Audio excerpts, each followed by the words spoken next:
اعوذ باللہ من الشیطان الرجیم، بسم اللہ الرحمن الرحیم۔ ایک ایسی قوم اللہ تبارک و تعالیٰ نے اپنا دردناک عذاب نازل فرمایا اور اس قوم کے تمام لوگوں کو بندر بنا دیا۔ اس قوم کے لوگ کون سا ایسا گناہ کرتے تھے جس کی وجہ سے اللہ تبارک و تعالیٰ نے ان پر دردناک عذاب نازل فرمایا، اور یہ لوگ بندر بننے کے بعد کتنی دیر رہے اور پھر ان کو کس قدر دردناک موت آئی۔ جب یہ لوگ بندر بن گئے تو یہ لوگ اپنے عزیز و اقارب کو دیکھ کر ان سے کیا کہتے تھے، اور کیا آج کے دور میں پائے جانے والے بندر اس قوم کی نسل میں سے ہیں؟ ان تمام تر سوالات کے جوابات قرآن و حدیث کی روشنی میں آج کی اس ویڈیو میں ہم آپ کو بتائیں گے۔ انسان کے بندر بننے کی ابتدا حضرت داؤد علیہ السلام کے دور سے ہوئی۔ اس واقعے کا پس منظر کچھ یوں ہے۔ حضرت داؤد علیہ السلام اور ان کی قوم سمندر کے کنارے ایل نامی گاؤں میں رہتے تھے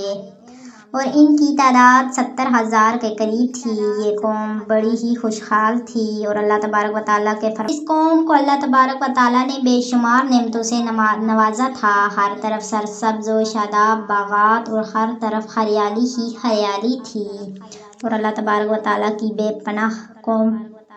کرم نواز تھے۔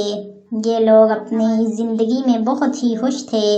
حضرت داؤد علیہ السلام کی قوم چونکہ سمندر کے کنارے رہتی تھی تو اللہ تبارک و تعالیٰ کا ان پر یہ خاص کرم تھا کہ سمندر کے اس کنارے پر بے پناہ مچھلیاں آتی تھیں جن کا یہ لوگ کاروبار کرتے تھے اور بہت ہی خوشحالی والی زندگی گزارتے تھے۔ جب یہ قوم اللہ تبارک و تعالیٰ کی نعمتوں کی وجہ سے خوشحال ہو گئی تو اللہ تبارک و تعالیٰ کی نافرمانی پر اتر آئی اور طرح طرح کے گناہوں کے اندر مبتلا ہو گئی۔ اور پھر ایک دن اللہ تبارک و تعالیٰ نے اس قوم کا امتحان لینے کا ارادہ کیا اور حضرت داؤد علیہ السلام کو وحی بھیجی کہ اپنی قوم سے کہہ دیں کہ وہ ہفتے والے دن کا شکار کرنا بند کر دیں۔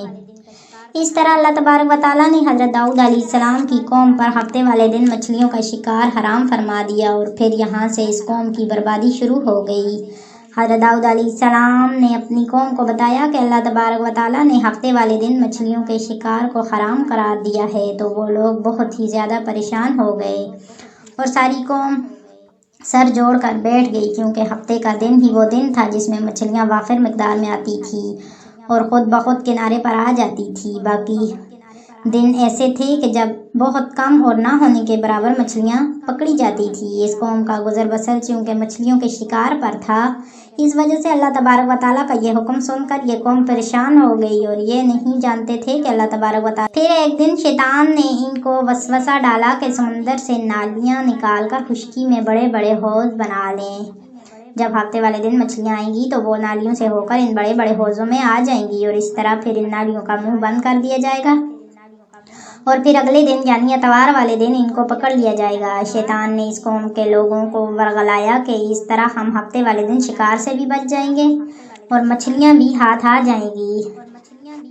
بہت سے لوگوں کو یہ خلا بازی اچھی لگی اور انہوں نے ایسا کرنا شروع کر دیا اور سمندر سے چھوٹی چھوٹی نالیاں نکال کر بڑے بڑے حوضوں میں ڈال دی، جس کے ذریعے وافر مقدار میں مچھلیاں ان حوضوں میں داخل ہو جاتی۔ اس قوم کے بدبخت لوگوں کو شیطان کا یہ خلا بہت پسند آیا، لیکن اس قوم نے یہ نہ سوچا کہ جب مچھلیاں سمندر سے حوض میں آ کر قید ہو گئی تو پھر مچھلیوں کا شکار ہی ہو گیا، اس لیے یہ شکار بھی ہفتے والے دن ہی قرار پایا جو اللہ تبارک و تعالیٰ نے حرام قرار دیا تھا۔ اس موقع پر یہودیوں کے 3 گروہ ہو گئے۔ کچھ لوگ ایسے تھے جو شکار کے اس شیطانی حلے سے منع کرتے تھے اور ناراض و بیزار ہو کر شکار سے باز رہے، اور کچھ لوگ اس کام کو دل سے برا جان کر خاموش رہے، لیکن انہوں نے شکار نہ کیا اور دوسروں کو منع بھی نہ کرتے تھے،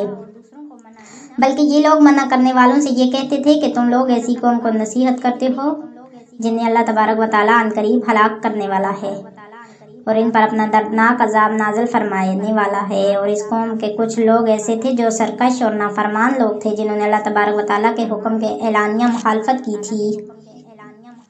اور شیطان کے حیلے بازی کو مان کر ہفتے والے دن شکار کرنے لگے۔ یہ لوگ اللہ تبارک و تعالیٰ کے حکم کی مخالفت کرتے تھے اور ہفتے والے دن مچھلیوں کا شکار کر کے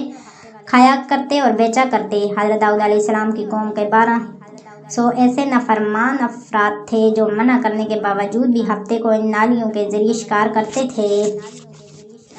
حضرت داؤد علیہ السلام نے ان 1200 نافرمانوں کو اللہ تبارک و تعالیٰ کے عذاب سے ڈرایا کہ وہ اللہ تبارک و تعالیٰ کے اس نافرمان